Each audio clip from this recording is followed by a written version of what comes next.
Bonjour à tous, soyez les bienvenus à notre paroisse invisible et traçons sur nous, au début de cette célébration, le signe de la croix, car c'est Dieu qui nous rassemble au nom du Père, du Fils et du Saint-Esprit. Amen. Prenons un instant de silence et confions à Dieu nos frères et sœurs malades.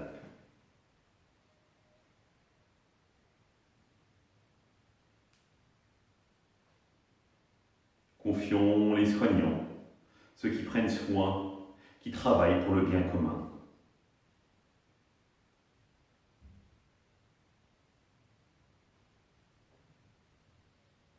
Prions pour tous ceux qui sont dans l'angoisse du confinement, de la mort.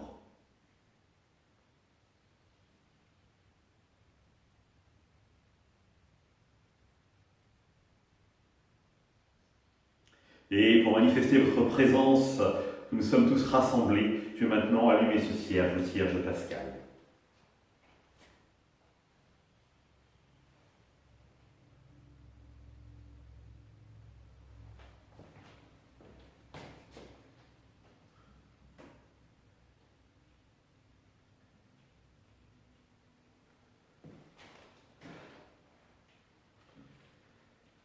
Dans l'évangile de Jean, en ce temps-là, Jésus disait à Nicodème, « Il vous faut naître d'en haut. Le vent souffle où il veut, tu entends sa voix, mais tu ne sais ni d'où il vient ni où il va.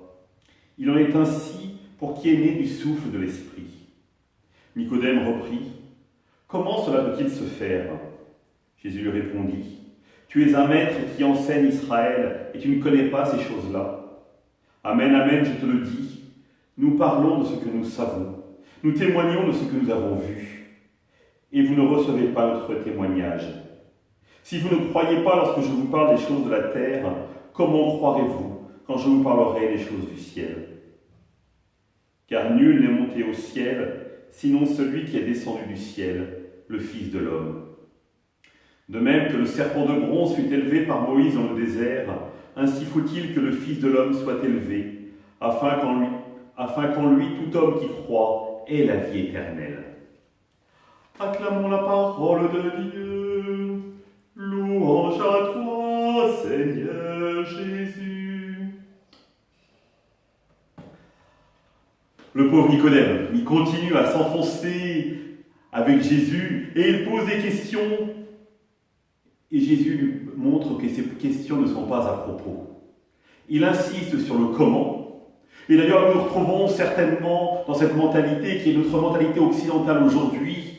Grâce à la science, nous réfléchissons sur un principe de causalité. Et nous interrogeons toujours sur le comment des choses. Et Jésus ne le renvoie pas sur la question du comment, mais sur la question du pourquoi. Sur la dimension de la signification. Et c'est ce qui est intéressant, en l'occurrence. Là où Nicodème veut savoir, Jésus lui demande de croire. Et je crois que la mission est d'autant plus difficile, parce que finalement, savoir, ça n'engage pas. Alors que croire est un engagement de tout l'être.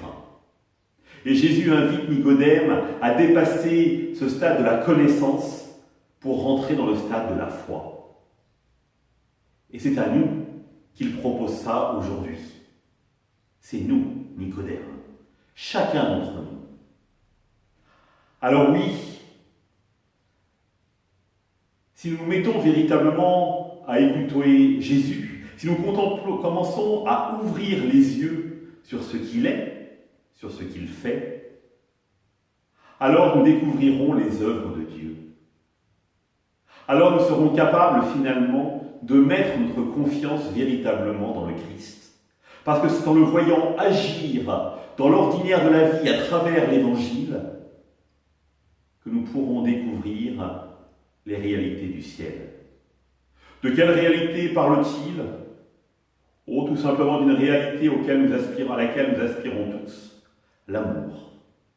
Si nous croyons véritablement que Dieu est amour et que le Christ nous révèle Dieu, alors il va nous révéler comment aimer en vérité et en profondeur. Et il faut bien le reconnaître, il nous met aussi devant notre incapacité à aimer, sans lui.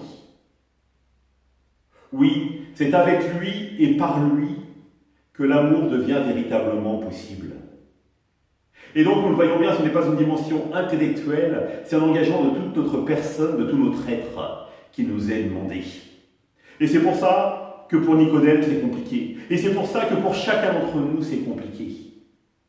Car marcher à la suite du Christ, c'est accepter de s'engager tout entier. Pas uniquement notre intelligence, mais toute notre personne. Alors, frères et sœurs, aujourd'hui, faisons ce choix de Dieu. Faisons le choix de marcher à sa suite sur les chemins de l'amour. Ainsi, nous pourrons passer de la nuit, de la connaissance, à la lumière de la foi.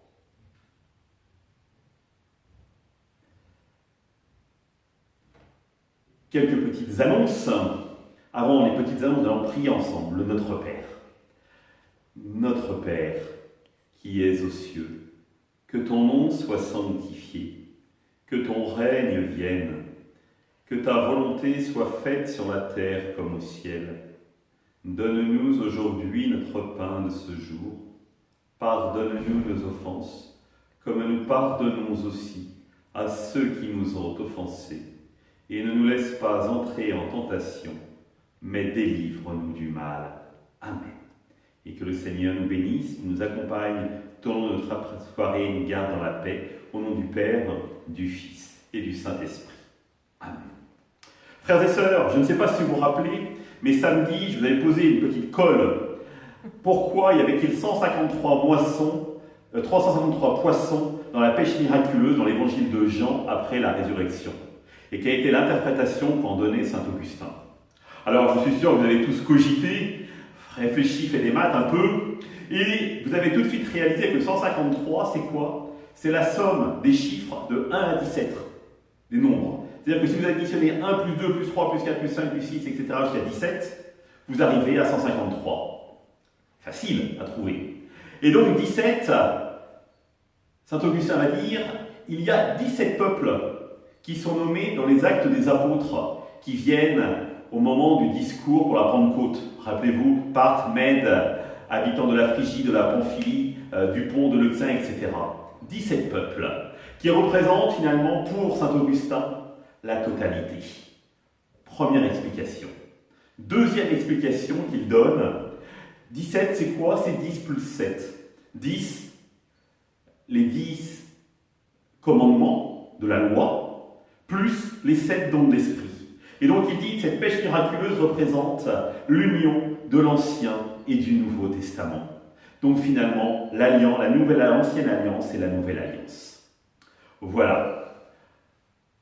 Donc vous voyez, avec saint Augustin, il faut parfois se torturer un peu les méninges. Deuxième petite annonce, le Père Camille va répondre 2 fois par semaine à des questions d'enfants, des questions toutes simples qu'il se pose, par exemple autour de qu'est-ce que ça veut dire de croire dans la création d'un Dieu qui crée. Et donc, les enfants, vous pouvez poser des questions au Père Gabi. Donc, vous appelez Christelle, vous laissez un SMS au numéro suivant 06 07 53 75 79. 06 07 53 75 79. Voilà, bonne soirée à vous. Au revoir, à demain.